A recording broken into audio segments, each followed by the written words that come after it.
ಇನ್ನು ಬಿಜೆಪಿಯಲ್ಲಿ ಬಣ ಬಡಿದಾಟ ಮತ್ತೊಂದು ಹಂತಕ್ಕೆ ಹೋಗುವ ಸಾಧ್ಯತೆ ಇದೆ. ನಾನೇ ರಾಜ್ಯಾಧ್ಯಕ್ಷ ಅಂತ ಹೇಳ್ತಾ ಇದ್ದ ವಿಜಯೇಂದ್ರಗೆ ಸೆಡ್ಡು ಹೊಡೆದು ಎರಡನೇ ಹಂತದ ಹೋರಾಟ ನಡೆಸ್ತಾ ಇರುವಂತಹ ಯತ್ನಾಳ್ ಅಂಡ್ ಟೀಮ್ ಇವತ್ತು ವಿಜಯೇಂದ್ರ ವಿರುದ್ಧವಾಗಿ ಹಂಗಾಮಿ ಅಧ್ಯಕ್ಷ ಅನ್ನುವಂತ ಅಸ್ತ್ರವನ್ನ ಹೂಡಿದೆ.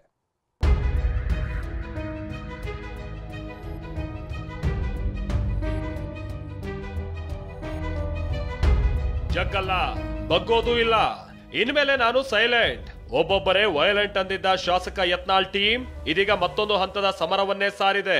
ವಕ್ಫ್ ವಿರುದ್ಧ ಎರಡನೇ ಹಂತದ ಹೋರಾಟಕ್ಕೆ ಧುಮುಕೆ ಬಿಟ್ಟಿದ್ದಾರೆ. ವಿಜೇಂದ್ರ ವಿರುದ್ಧ ಪ್ರತ್ಯೇಕ ಹೋರಾಟ ಮಾಡ್ತಾ ಇರೋ ರೆಬೆಲ್ಸ್ ಟೀಮ್ ಬಳ್ಳಾರಿಯ ಕಂಪ್ಲಿಯಲ್ಲಿ ನಿನ್ನೆ ಬೃಹತ್ ಹೋರಾಟ ಮಾಡಿದ್ರು. ರಾಜ್ಯಾಧ್ಯಕ್ಷರ ಬಣಕ್ಕೆ ಸಂದೇಶ ಕೊಡೋ ಕೆಲಸವನ್ನೂ ಮಾಡಿದ್ರು. ಜನರ ಸಲ ಹೋರಾಟ ಮಾಡ್ತಾ ಇದ್ವಿ.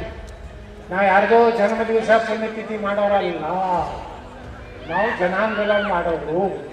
ಇಷ್ಟು ಹೇಳಿ ನಾನು ಭಾಷಣ ಮುಗಿಸ್ತೀನಿ. ಬೋಲೋ ಭಾರತ್ ಮಾತಾ ಕಿ ಜೈ ಶ್ರೀರಾಮ್, ಜೈ ಶ್ರೀರಾಮ್. ಮಹರ್ಷಿ ವಾಲ್ಮೀಕಿ ಅವರಿಗೆ, ಸಂಗೊಳ್ಳಿ ರಾಯಣ್ಣ ಅವರಿಗೆ. ಬಿವೈ ವಿಜಯೇಂದ್ರ ಯತ್ನಾಳ್ ಮಧ್ಯೆ ಹಂಗಾಮಿ ಅಧ್ಯಕ್ಷ ಫೈಟ್.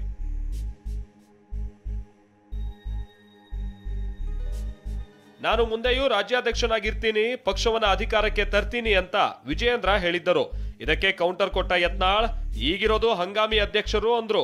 ಮುಂದೂ ಕೂಡ ರಾಜ್ಯದ ಅಧ್ಯಕ್ಷನಾಗಿ ಪಕ್ಷವನ್ನ ಸಂಘಟಿಸಿ ಭಾರತೀಯ ಜನತಾ ಪಾರ್ಟಿಯನ್ನ ಸ್ಪಷ್ಟ ಬಹುಮತದೊಂದಿಗೆ ಅಧಿಕಾರಕ್ಕೆ ತರ್ತಕ್ಕಂಥ ನಿಟ್ಟಿನಲ್ಲಿ ಯಶಸ್ಸನ್ನು ಕೂಡ ಆಗ್ತೇನೆ. ಪ್ರಹ್ಲಾದ್ ಜೋಶಿ ಅವರು ಹೇಳಿದ್ದು ತಪ್ಪಿಲ್ಲ.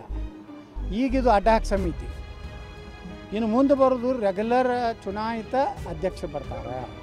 ಅದು ಯಾರು ಆಗ್ತಾರೆ ಯಾರು ಬಿಡ್ತಾರೆ ಅಂತಿಮವಾಗಿ ಪಕ್ಷ ಏನದ ರಾಜ್ಯ ಘಟಕ ಕೇಂದ್ರದ ನಮ್ಮ ಹೈಕಮಾಂಡಕ್ಕೆ ಅಧಿಕಾರ ಕೊಡ್ತಾರೆ.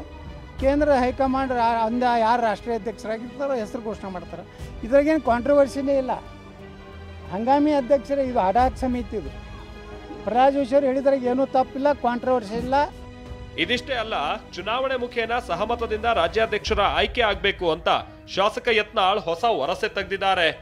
ಚುನಾವಣೆ ನೋಡ್ರಿ ಆಗುವುದಿಲ್ಲ, ಸಹಮತ ಮಾಡಿಕೊಂಡು ರಾಜ್ಯಾಧ್ಯಕ್ಷರನ್ನ ಆಯ್ಕೆ ಮಾಡೋದು ಪದ್ಧತಿ ಇದೆ. ಅಂದ್ರೆ ಯಾಕಂದ್ರೆ ಚುನಾವಣೆ ಆಯೋಗದಾಗ ಕೆಲವೊಂದು ರಿಸ್ಟ್ರಿಕ್ಷನ್ ಅದಾವೆ. ಇಟ್ಟು ಸದಸ್ಯತ್ವ ಆಗಬೇಕು, ಇಟ್ಟು ಜಿಲ್ಲಾ ಘಟಕಗಳು ಎಲಿಜಿಬಲ್ ಇರಬೇಕು, ಮತ್ತು ಇದಕ್ಕೆ ಆಯಾ ವಿಧಾನಸಭಾ ಕ್ಷೇತ್ರದಿಂದ ಒಬ್ಬೊಬ್ಬ ಪ್ರತಿನಿಧಿ ಇರಬೇಕು. ಎಲ್ಲ ರೂಲ್ಸ್ ಏನದಾವಲ್ಲ ಫಾಲೋ ಅಪ್ ಮಾಡಿ ನಾಳೆ ರಾಷ್ಟ್ರೀಯ ಅಧ್ಯಕ್ಷರು ಯಾರನ್ನ ಅಧ್ಯಕ್ಷ ಮಾಡತ್ತ ಹೇಳಿ ಅವರು ಸೂಚನೆ ಕಳಿಸ್ತಾರೆ, ಅವ್ರನ್ನ ಘೋಷಣೆ ಮಾಡ್ತಾರೆ ಅಷ್ಟೇ. ಕೇಸರಿ ಮನೆಯಲ್ಲಿ ಬಣ ಬಡಿದಾಟ ತಾರಕಕ್ಕೇರಿದ್ದು ಒಂದ್ ಕಡೆ ನಾನೇ ರಾಜ್ಯಾಧ್ಯಕ್ಷನಾಗಿರ್ತೀನಿ, ಮುಂದುವರ್ತೀನಿ ಅಂತ ವಿಜಯೇಂದ್ರ ಹೇಳ್ತಾ ಇದ್ರೆ, ಯತ್ನಾಳ್ ಮಾತ್ರ ರಾಜ್ಯದಲ್ಲಿರೋದು ಹಂಗಾಮಿ ಅಧ್ಯಕ್ಷರು, ಚುನಾವಣೆ ಮುಖೇನ ಹೊಸ ಅಧ್ಯಕ್ಷರ ಆಯ್ಕೆ ಆಗ್ಬೇಕಿದೆ ಅಂತ ಪಟ್ಟು ಹಿಡಿದಿದ್ದಾರೆ. Bureau report, TV9.